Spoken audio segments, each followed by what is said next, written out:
Good Friday is one of the most solemn and contemplative days in the Christian calendar, marking the crucifixion and death of Jesus Christ.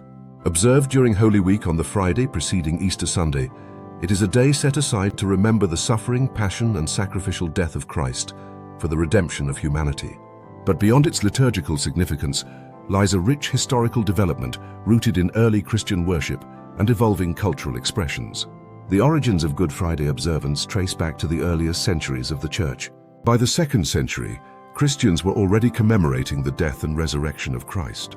It wasn't until the 4th century, particularly after the legalization of Christianity under Emperor Constantine and the subsequent Council of Nicaea in 325 AD, that Holy Week began to take more structured form, with Good Friday emerging as a distinct day of remembrance. The English term good is believed to derive from an older usage of the word, meaning holy or pious, rather than pleasant. Thus, Good Friday points not to the pleasantness of the event, but to its salvific nature. What is good for humanity, purchased at such a cost? The earliest Good Friday liturgies centered around scripture readings, prayer and reflection, rather than Eucharistic celebration.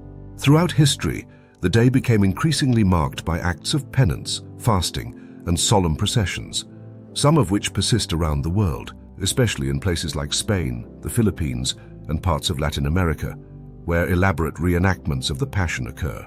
In some Christian traditions, the hours between noon and 3 p.m., reputedly the time Jesus hung on the cross, are set aside for silent prayer or meditative services known as the 3 hours agony. Ultimately, Good Friday invites Christians not merely into historical remembrance, but into a mystical participation in the mystery of divine love poured out through suffering. It is the hinge on which the drama of Holy Week turns, from the darkness of death to the radiant dawn of Easter. Thank you for watching. Please like, share, and subscribe.